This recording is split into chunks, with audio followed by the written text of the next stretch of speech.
Hello everybody and welcome back to the channel. Today we're going to be talking about the second part of the Super Mario 3D All-Stars collection, and that is Super Mario Sunshine, which was originally released on the Nintendo Gamecube. Today we're talking about the emulation or port that was brought over to the Nintendo Switch. Let's begin. So when you first start the game up or even select a save file, you're greeted by a cutscene of Mario, Peach, and Toadsworth in an airplane on their way to a tropical island known as Delphino for a vacation. Because you know what? Everyone needs a break now and then. And this is a beautiful island resort with all kinds of beaches, hotels, an amusement park, and apparently what Mario is most interested in is the seafood. Once you get in the game, you land on the airstrip to find this large mound of tar-like paint that seems somewhat toxic. After a bit of exploration, you find this machine known as FLUDD, who becomes your companion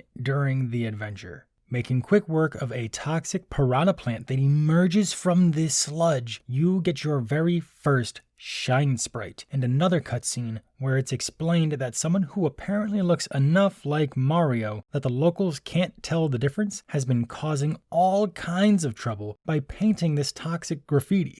Mario then spends the night in prison after being sentenced to community service and being forbidden from leaving the island until the mess is cleaned up. So Mario and his new friend must clean up this entire mess and even figure out who's behind ruining his reputation, if they're lucky. When it comes to actual gameplay, this game feels very similar to Super Mario 64, and it wasn't as difficult as I remember it being when I was younger. I will say that might be because I'm so fresh off of playing 64. There are a few differences, however. Most notably is that we do not have access to Mario's long jump from the previous title, but what we do have are two things. His spin jump, which is performed by running in a tight circle and then pressing B, and the FLUDD, not to mention all of the abilities that the FLUDD comes with. You get 4 nozzles in total, but only start the game with 2, the squirt nozzle and the hover nozzle. Think of the squirt nozzle as a firefighter's hose, mostly because that's how you're going to use it from time to time, either by standing still with the R button or by running and spraying with the ZR button. Then the hover nozzle is like a low-tier jetpack that helps with some of the acrobatic stunts you'll be needing to pull off,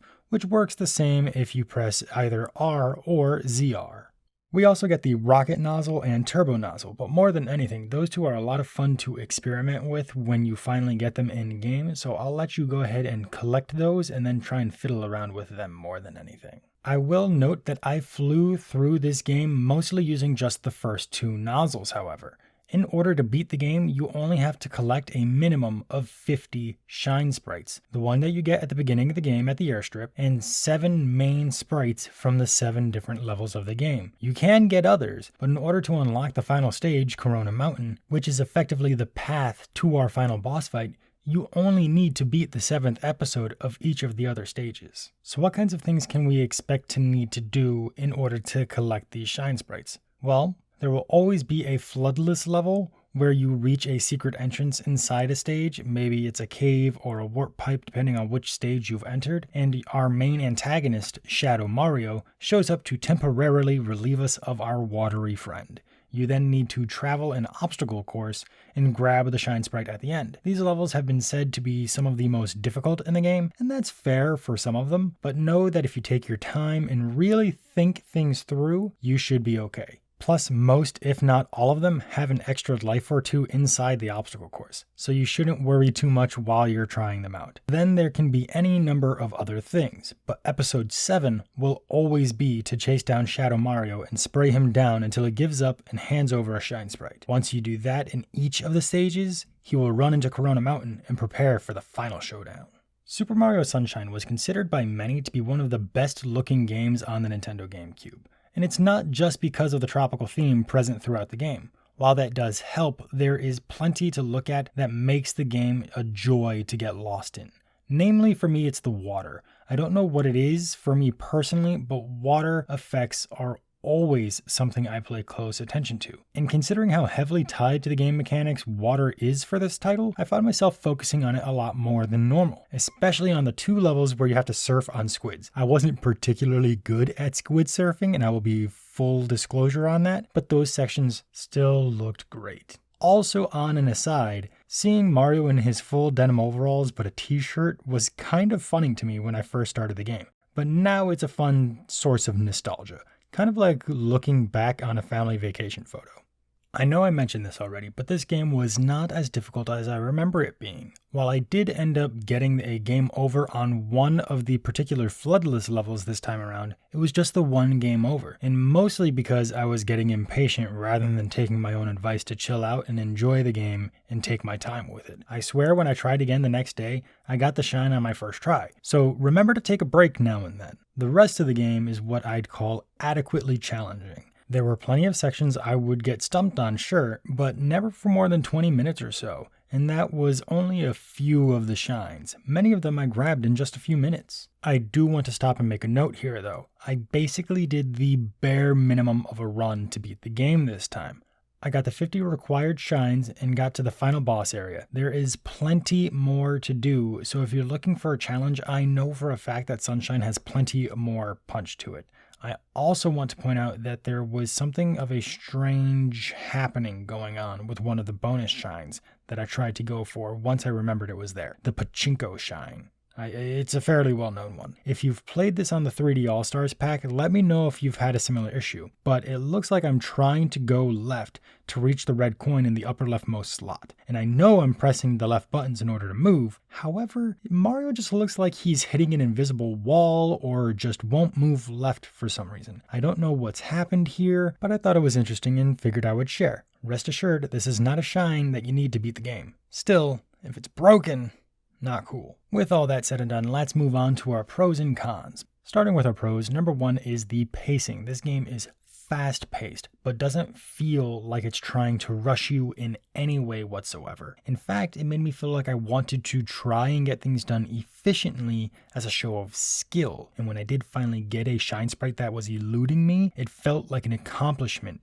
rather than a chore. Second is fluid camera controls. I know I complained a bit in my last video about how bad the camera was for Super Mario 64. The camera in this game is everything I wanted it to be in that one. We use the right joystick to control the camera and it's not forced into fixed positions, so if there's a very specific thing you're trying to get a view of, you're likely able to do so with a bit of maneuvering. Pro number 3 is an easy recovery, and when I say this, I'm pretty sure a lot of people are going to think I mean just with the FLUDD and the hover nozzle, and yes, that is certainly one way to help recover from overshooting your jump and trying to react quickly enough. Sure, I'm also thinking about how easy it was to pull off a wall jump or other acrobatic maneuver once you got a little bit of practice into those recovery attempts. And I suggest that you do that, because if you equip either of the alternate nozzles, like the rocket nozzle or something like that, it will temporarily replace your hover nozzle. And you do not want to be a one-trick pony when it comes to recovery.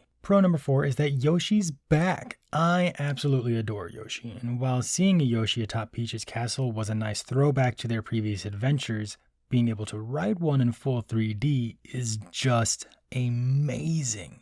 Not to mention feeding them the fruits to change their color was a really fun twist that I wasn't expecting. So while it's a small thing, it was something that I very much appreciated. I normally keep it to 4 pros, but I wanted to include this last one because once again, this is a Mario game and I have to mention it, but the music. While I can't say I have a favorite track from Sunshine, I find that the music in this game melds into the gameplay experience very easily, especially in the floodless levels and any of the boss encounters, because it really helps set the mood for what was going on at the time, despite how strange the floodless level music is. Moving on to our cons. There are some clear issues with the fact that this is running on Nintendo's emulation of Sunshine.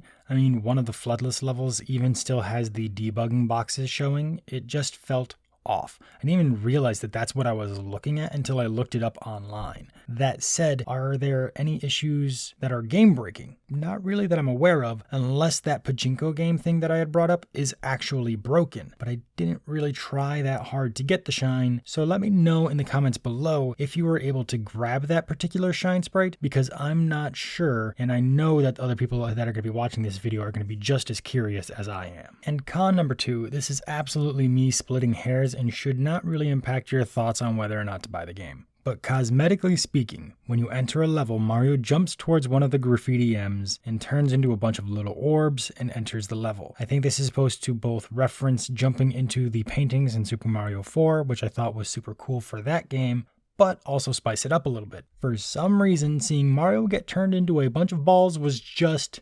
weird. Some people don't like the voice acting in this game. I don't like the disintegration factor.